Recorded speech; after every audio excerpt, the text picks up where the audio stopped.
When a quarterback is drafted first overall, it comes with massive hype. And with that hype comes expectations. There is one mega talent, generational talent in this draft. Trevor Lawrence. Some live up to them. What was Andrew Luck's billing coming out? That he was a surefire franchise quarterback. A lot of the scouts said he was the best quarterback they'd scouted since John Elway. Others will be crushed by them. Ask any member of the Oakland Raiders who played alongside this dude. This dude should be arrested for being a thief. He stole money from the Oakland Raiders. Damn! Either way, anything short of becoming an all-time great is widely considered a failure by fans and pundits alike when you are the first pick as a quarterback. It's certainly an unfair position to take considering how bad these franchises are when they select these young QBs, but as they say, that's why these guys get paid the big bucks. See, you don't draft a number one overall pick to win a Super Bowl. Number one overall picks don't win Super Bowls. Rarely. You draft a number one overall pick to change the course of the franchise. Welcome back to Unlikely Success. Like, comment, and if you're new to the channel, don't forget to subscribe. Today, we're going to discuss a few quarterbacks drafted first overall since 2000 who have played well as professionals, but due to their draft position, they won't be given the proper credit for successful NFL careers. We're going to start with what I believe is a criminally underrated QB of the 2000s. In 2005, we would see an embarrassing fall for one quarterback, and a great shadow cast over the other guy, who was drafted first overall. Alex Smith was selected by the San Francisco 49ers, and Aaron Rodgers eventually landed with Green Bay, sliding to 24th overall. Smith would have a good career, but it's largely remembered for two things: being replaced by younger options at two stops, and his life-threatening leg injury. Was it a first-pick overall career? Probably not, but he developed himself into a solid starter. Alex would struggle with the 49ers until Jim Harbaugh showed up in 2011. It's hard to look at the 49ers as a poorly run organization today, but in the early 2000s, it was. Jim Harbaugh showed up though, and instantly changed things. With a competent coach, the young QB would become a winner for the first time in his career. The team won a playoff game in 2011 after a 13-3 record, and Alex's modest passing stats of 3,144 yards, 17 touchdowns, and 5 interceptions helped pave the way. It might make you believe that he would become part of the team's future, but in 2012, he would be replaced by Colin Kaepernick, who had a higher ceiling, but also a much lower floor. Smith would be traded to Kansas City for a high second-round pick after the season, where he was groomed by what I would call the best coach ever for quarterbacks, Andy Reid. And over 5 seasons with Kansas City, he would make the playoffs 4 times, secure a Pro Bowl selection 3 times, and post a 50-26 regular season record. He had become a solid NFL starter, but sometimes patterns reemerge in both life and the NFL. Kansas City would select Patrick Mahomes in the first round of the 2017 draft, which coincided with what would become Smith's last for the club. Even as he posted career highs in passing yards and touchdowns, he could not hold off what was inevitable. Alex would again be traded, this time to Washington for a 3rd-round pick and a cornerback.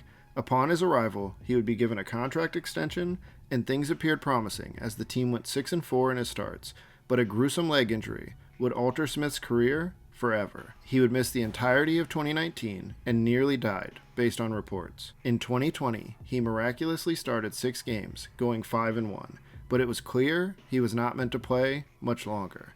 After the season, he would retire. Smith has a career record of 99, 67, and 1, and he finished it with 9 straight winning seasons. He wasn't the best passer, wasn't the best quarterback at any point, but he developed himself into both a winner and a leader. He also made nearly $200 million. So, if that's a failure, sign me up. For me, having that guy like Alex in front of me, who was a great guy, who did all the right things and was a true professional, helped me learn how to kind of prep and have a lot of success in the NFL. He showed me what it took to have success, what it took to make sure you were ready for every situation in the game. And it was someone that, I really, really praise him, and I give him a lot of credit that he kind of took me in and showed me the ropes.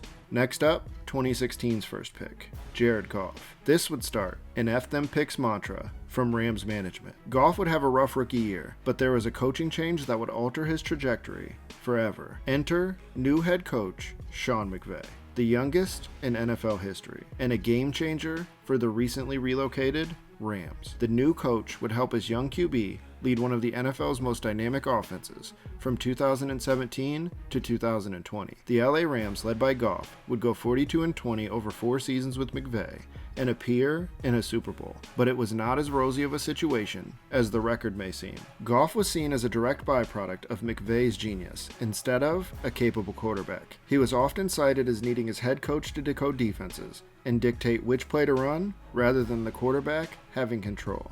Jared would look below average in the 2018 Super Bowl, and he never got the talented Rams to another appearance. An injury to star running back Todd Gurley shifted the Rams from a run-centric offense to a more balanced attack. This meant that the passing game was becoming more and more of a focus as Goff's career progressed. During his tenure with the Rams, he averaged over 4,000 passing yards and nearly 25 touchdowns, but the first 2 under McVay were better than the last 2.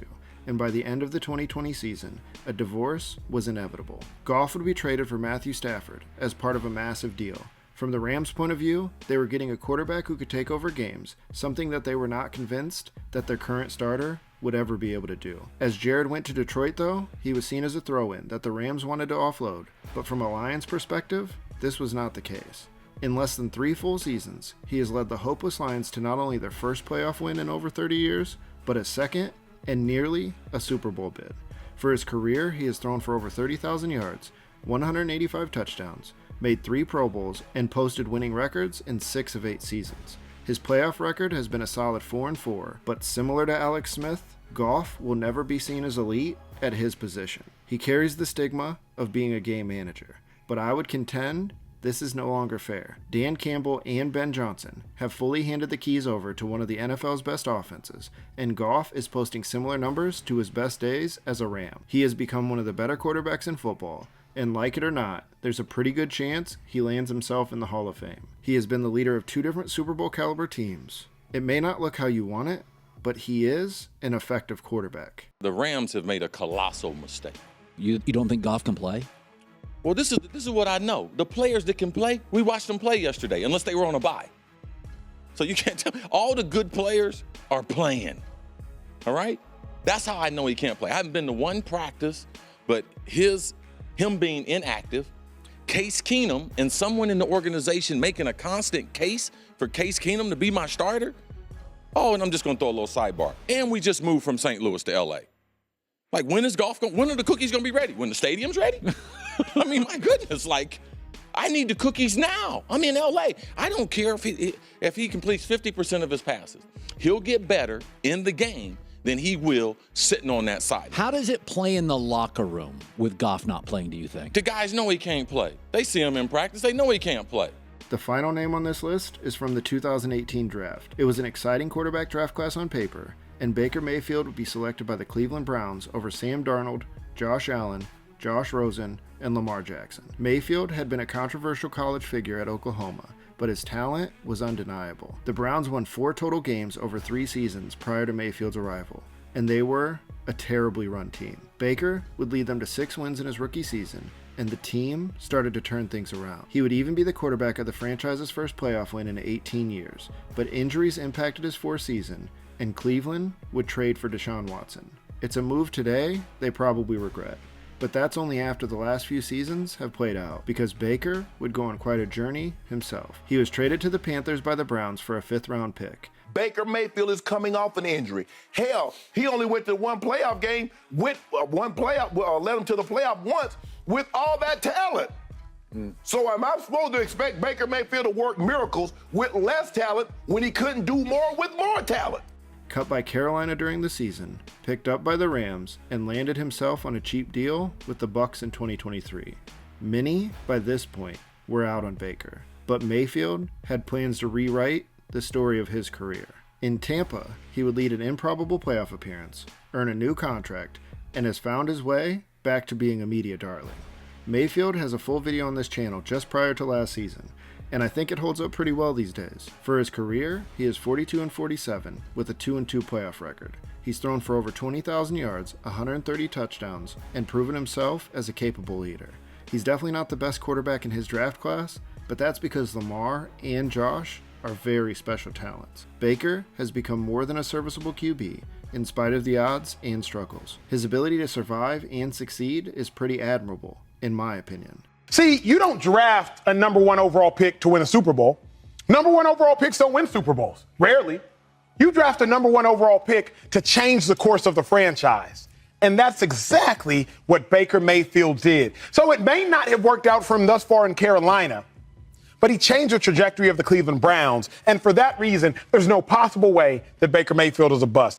Being drafted first overall in the NFL is both a blessing and a curse. It's a reward for a successful college career and winning the draft process, but it also elevates the expectations of your career. Quarterbacks taken in this spot have had varied success, but the spotlight on them often proves to be too bright. Is it fair to expect that a guy picked first has to become a Hall of Famer or he was a bust? Probably not, but as I said earlier, that's why these guys get paid the big bucks. This has been The Unlikely Success.